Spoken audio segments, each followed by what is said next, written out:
بسم اللہ الرحمن الرحیم۔ السلام علیکم، میں ہوں آپ کا بھائی عباس حمدانی، آپ دیکھ رہے ہیں جعفریات ٹی وی۔ آج کا ہمارا موضوع گفتگو ہے درجات اولیاء۔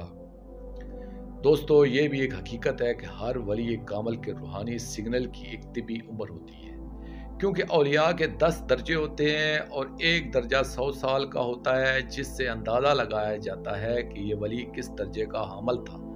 یعنی اگر کوئی ولی بعد از انتقال 100 سال تک اپنے روحانی سگنل کو جاری رکھتا ہے اور اس کے بعد خاموش ہو جاتا ہے تو سمجھ لیں وہ پہلے درجے کا ولی ہے۔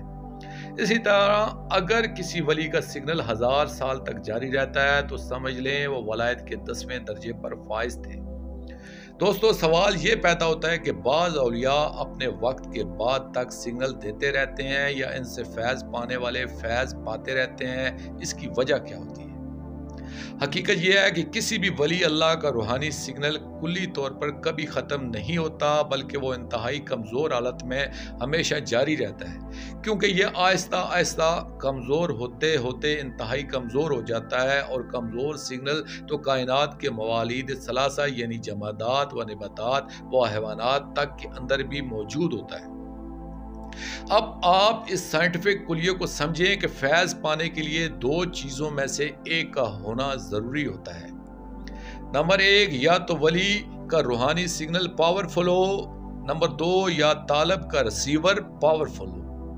اگر ریسیور پاورفل ہو تو انسان کسی بھی چیز سے فیض حاصل کر سکتا ہے، اور انسان کا ریسیور اس کا یقین و اعتقاد کامل ہوتا ہے۔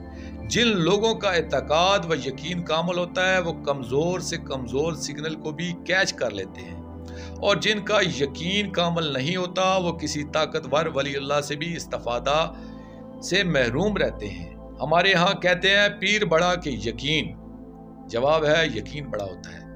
بعض مذہب کے لوگ پتھروں اور درختوں اور جانوروں سے بھی فیض حاصل کر لیتے ہیں۔ اس کی وجہ یہ ہے کہ کائنات کی ہر چیز مالک حقیقی کی تسبیح کرتی ہے، اور ہر وہ چیز جو تسبیح کرتی ہے اس سے طاقتور یا کمزور سے روحانی مثبت سگنل جاری رہتا ہے، اور اگر انسان اس پر بے پناہ یقین اور کامل اعتقاد رکھتا ہے تو اسے اس چیز سے جو مثبت سگنل نکلتا ہے اس کے حوالے سے فیض پہنچ جاتا ہے۔ اس لیے بتوں اور پیڑوں سے بھی استفادہ کیا جا سکتا ہے۔ ہاں، وہ انسان جو روحانیت کی دنیا سے وابستہ ہوتا ہے، اس سے جو فیض حاصل کیا جاتا ہے وہ دوسری چیزوں سے زیادہ طاقتور ہوتا ہے۔ انسان کا سگنل کیونکہ موالید اربع سے زیادہ قوی ہوتا ہے، اس لیے کمزور ریسیور والے بھی اس سے فیض پا لیتے ہیں، اور عموماً انسان کا ریسیور کمزور ہی ہوتا ہے اور مشاہدے کے بعد قوی ہوتا ہے۔ بعض اولیاء کرام رضوان اللہ علیہم اپنے زمانہ ظہور میں اتنا فیض پہنچاتے ہیں کہ ان کی روحانی نسل کا روحانی ریسیور انتہائی طاقتور ہو جاتا ہے، اور اگر 100 سال کے بعد کتنے ہی کمزور ہو جائیں مگر ان کی روحانی نسل کا ریسیور اتنا طاقتور ہوتا ہے کہ وہ اس کمزور سگنل کو بھی بھرپور طریقے سے وصول کرتا ہے۔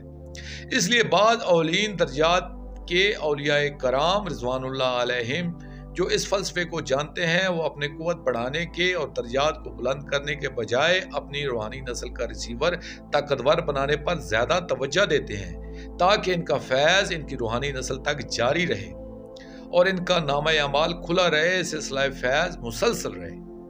دوستو، آخر میں شکریہ ادا کروں گا اپنے مرشد کریم سید محمد جعفر الزمان نقوی البخاری سرکار دام ظلہ تعالی کا۔